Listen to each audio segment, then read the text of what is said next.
Up till now, the entire thing has really been telling us who not to, what not to do, who not to emulate, what examples not to follow. We don't want to be wolves in sheep's clothing. We don't want to be like these mockers and scoffers, these dreamers. We don't want to come into the church and turn the grace of God into lewdness. I mean, this has been the entirety essentially from verse 1 all the way to 19. Today, Jude is going to totally turn. He's going to shift gears, and he's going to tell us who we need to be and what we need to do. All right, verse 20, here we go. But you, beloved, building yourselves up on your most holy faith. We are called to be builders. We're called to be craftsmen to actually build upon our faith. Now, when you look at that, you have to ask the question, what does that mean? I mean, really, what does it look like? Well, I'm going to tell you in Jude's epistle, which is very brief, he doesn't go into a discourse of what that would look like. And why doesn't he do that? Because several times I've already shown you that Jude's expectation for the recipients of this letter, Jude is speaking at a very high level of expectation. And so he will say certain things, but that statement has a world of understanding behind it, of which Jude expects them to know. However, here's the beauty. Peter, who gives the exact same sermon, he does. He goes into great detail. And so to truly appreciate what does it really mean? Hey, we need to build on our faith. We're going to go look at Peter's version of Jude's sermon, and we're going to glean from this. And so with that said, let's jump into this. 2 Peter 1:5. But also for this very reason, given all diligence, what does he say? Add to your faith. Now, there's a lot here that we need to unpack. And really, the first thing that I want to mention here is Peter is very specific in a manner by which you're to add to your faith. When you look at, and I didn't put this in the Greek, I'm sorry, but when you look at this, given all diligence, it's spude in the Greek, or the inflected form spuden. It literally means to move with haste, to move quickly. This means you don't deliberate. This means you don't give into complacency, right? You don't sit around looking at the four walls. This means it's go time. It is time to add to your faith. Specifically, that moment when you came into the confession where you confessed with your mouth the Lord Yeshua, you believed in your heart that God raised him from the dead. You went and got baptized. You accepted and received the gospel. According to Jude, according to Peter, explicitly with Peter, now you are supposed to add to that. Move with lightning speed. Now, you think about Christianity today, and progressive Christianity, this Christianity that tells you, well, you can't add to your faith. Actually, what they do is they formulate teachings to tell you if you in any way are thinking that you're going to add to your faith, that you need to do something, then you are rejecting grace itself and you're rejecting Christ. This is the mantra that's being peddled. It's interesting. Here we have the New Testament, two individuals. We'll look at others. Two individuals, Peter and Jude, both really well informed on the gospel, telling us the exact opposite thing to do than what the church is telling us today. The other thing I want to mention here before we dig into this is the context by which the statement is made. Think about the context in the statement that's made in Peter. Obviously, we know Peter warns us about false teachers. They're going to come in. They're going to tear up the flock. Jude, same context, same exact context. And the reason I bring this up is this statement is being made in a context where you have imposters coming into the church. And what you need to understand is that all these imposters, these dreamers, these wolves in sheep's clothing, do you know what they don't do?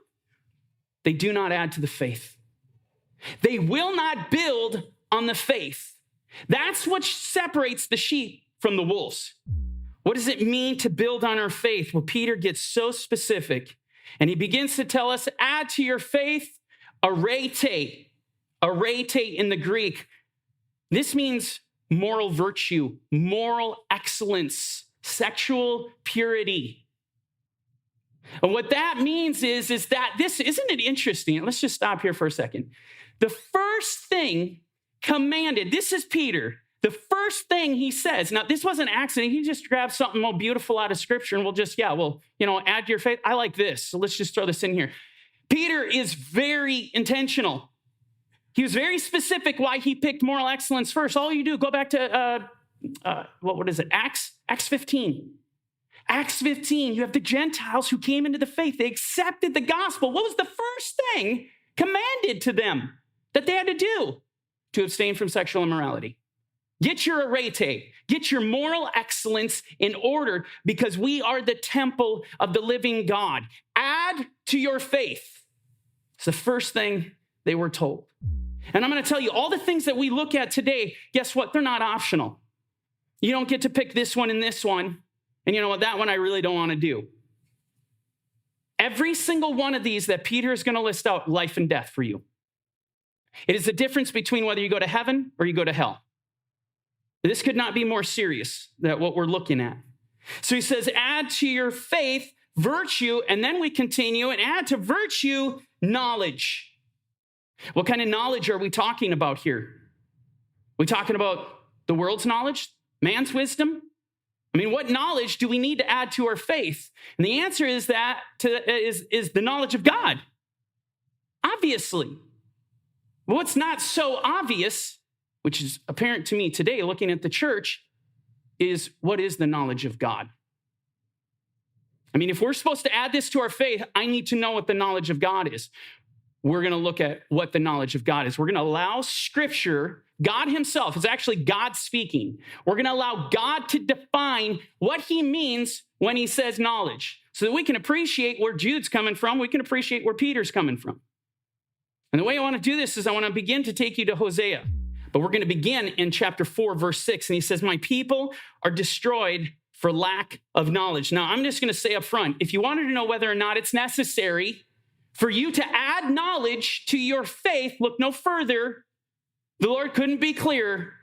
It says as important as it gets, quite literally life and death. You don't do this, you're going to be destroyed.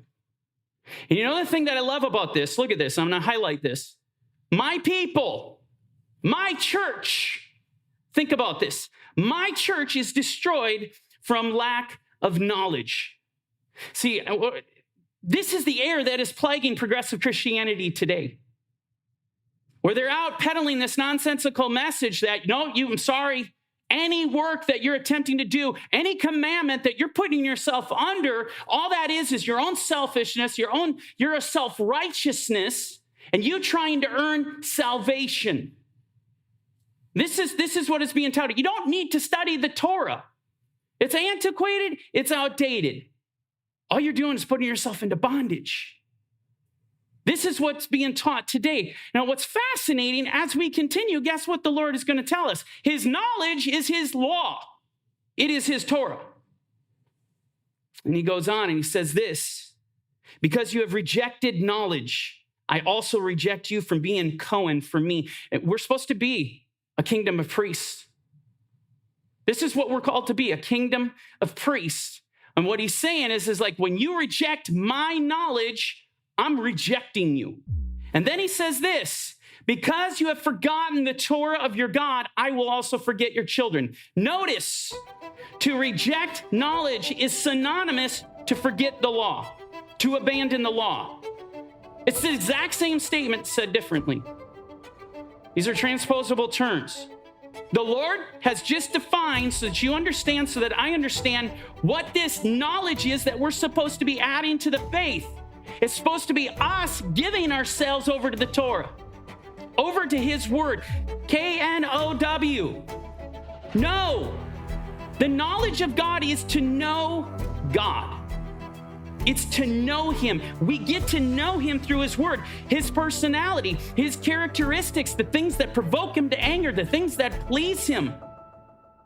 It is literally his personality. I think we forget that Yeshua is literally the Torah. He's the Torah made flesh. And so there's a very disturbing trend in Christianity, a perverted viewpoint of what the Torah is. The devil has come and flipped this thing up on its head and has convinced the church that it's a curse.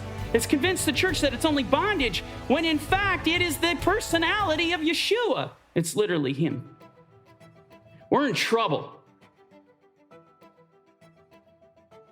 Hey there, this is Mike at Corner Fringe Ministries. Thanks for watching our video. If you liked the video or it encouraged you, do us a favor. Hit the like button. Don't forget to hit the share.